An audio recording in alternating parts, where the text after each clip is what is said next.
ప్రభువునందు ప్రియైన మీకందరికీ యేసుక్రీస్తు ప్రభువారి నామములో శుభవందనములు తెలియజేస్తున్నాం. దైవజనులు బ్రదర్ భక్తసింగ్ గారి పరిచర్యలో నుండి అలసిన వారిని ఊరడించు మాటలు. మార్చి 27. నేను ఆకాశమందలి దేవునికి ప్రార్థన చేసి తిని. నెహెమ్యా గ్రంథం 2వ అధ్యాయం 4వ వచనం. యేసుక్రీస్తు ప్రభువునందరి తమ విశ్వాసమును గురించి అనేకులు చెప్పుచుందురు గాని కష్టములు రాగానే వారు ఏడ్చెదరు. వారు తమ ఆర్థిక అక్కరలను గూర్చి సూచన మూలముగా యుక్తిగా ఇతరులకు తెలియజేయుదురు. ఒక్కొక్కసారి ప్రార్థనలో బిగ్గరగా చేయుదురు. కానీ నెహెమ్యా విషయములో అటువంటిదేదియూ మనము చూడము. రాజు యొక్క సేవకులందరిలో అతడు ముఖ్యుడైనప్పటికీ అతడు రాజు యొద్ద ఎట్టి విన్నపమును చేయలేదు. తన ప్రతి అవసరత తీర్చబడు అవకాశం ఉన్నప్పటికీ అతడు రాజును అడగలేదు.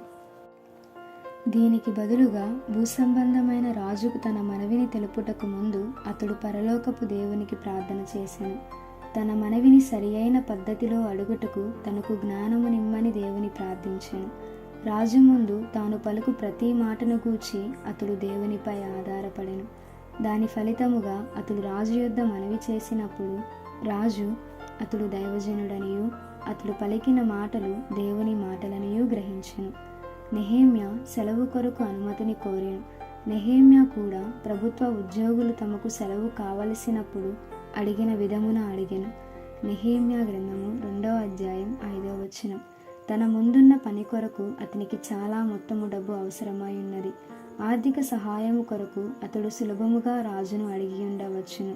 రాజు చాలా గొప్పవాడు గనుక వెంటనే అతనికి సహాయము చేసి ఉండును. కానీ నెహెమ్యా దేవుని పని కొరకు రాజు యొక్క ధనముపై ఆధారపడుటకు ఇష్టపడలేదు.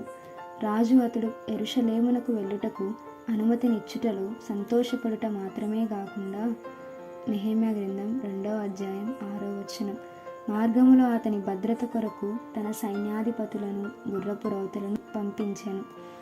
ఆ విధముగా మనము ఏ భారము నిమిత్తమైనను మన మోకాళ్ళ మీదకు వెళ్ళిన యెడల ఆయన ద్వారా నడిపించబడి పాలించబడు ఆధిక్యత కలిగి ఉండటం మాత్రమే గాక మన భద్రత కొరకు మన విజయము కొరకు అన్ని ఏర్పాట్లు చేయబడుట మనము కనుగొందుము. కాబట్టి నెహెమ్యా తన ముందున్న పని కొరకు సిద్ధపరచబడి యెరూషలేమును చేరుకొనెను. ప్రభువు మిమ్మును మీ కుటుంబములను మీ సంఘములను దీవించి ఆశీర్వదించునుగాక. ఆమేన్.